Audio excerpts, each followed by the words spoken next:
Mobile phone ব্যবসায়ীদের সঙ্গে আইনশৃঙ্খলা রক্ষাকারী বাহিনীর দফায় দফায় সংঘর্ষ ও ধাওয়া পাল্টা ধাওয়ায় রণক্ষেত্রে পরিণত হয় রাজধানীর কারওয়ান বাজার এলাকা।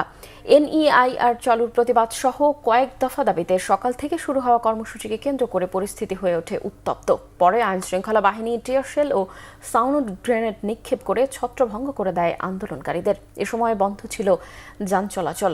ভোগান্তির শিকার হন যাত্রী ও পথচারীরা। এনইআইআর চালুর প্রতিবাদ সহ কয়েকটি দাবি নিয়ে কারওয়ান বাজার মোড়ে আন্দোলন করেন মোবাইল ফোন ব্যবসায়ীরা। এ সময় পুলিশ তাদের সরিয়ে দিতে গেলে পরিস্থিতি উত্তপ্ত হয়ে ওঠে। এক পর্যায়ে দুই পক্ষের মধ্যে ধাওয়া পাল্টা ধাওয়া শুরু হয়।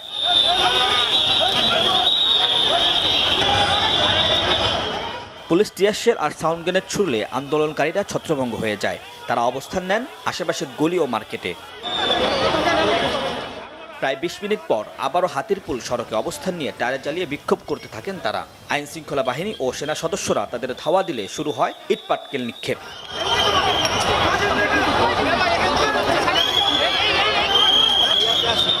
পরিস্থিতি শান্ত করতে টিয়ারশেল নিক্ষেপ করে পুলিশ। আবারও দুপক্ষে জড়িয়ে যায় সংঘর্ষে। রণক্ষেত্রে পরিণত হয় হাতিরপুল পান্থপথ ও কারওয়ান বাজার সড়ক। বেলা ১১টা থেকে শুরু হয় ধাওয়া পাল্টা ধাওয়া। থেমে থেমে চলে দুপুর ২:৩০ পর্যন্ত।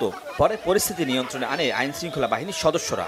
৫৭% ট্যাক্স ধরছে, আর এমনি ৫% ট্যাক্স কোম্পানির লোকে। ৫৭% ট্যাক্স ধরে আমাদের মোবাইল যত আছে লক্ষ লক্ষ টাকা কোটি কোটি টাকা সব মোবাইল বন্ধ করে দিছে ১ তারিখ থেকে। রাত্রে কেন টিভি যাবে? রাত ৪টা বাজে বাসায় টিভি যায়, ২টা বাজে টিভি যায়। আমরা কি দেশে নাগরিক না? আমাদের কি বউ বাচ্চা নাই? আমরা কি দোষ করছি? আপনি যে এনইআই সিস্টেমটা চালু করছেন, এই সিস্টেমটা ১ বছর ক্যাম্পেইন করেন, জনগণকে জানান। যদি জনগণ এটা অ্যাকসেপ্ট করে, আমাদের কোনো নাই, বাধা নাই। এরপর মোবাইল ফোন ব্যবসায়ীরা অবস্থান নেন হাতিরপুলের মোবাইল প্লাজার সামনে। সেখানে বিক্ষোভ করেন তারা।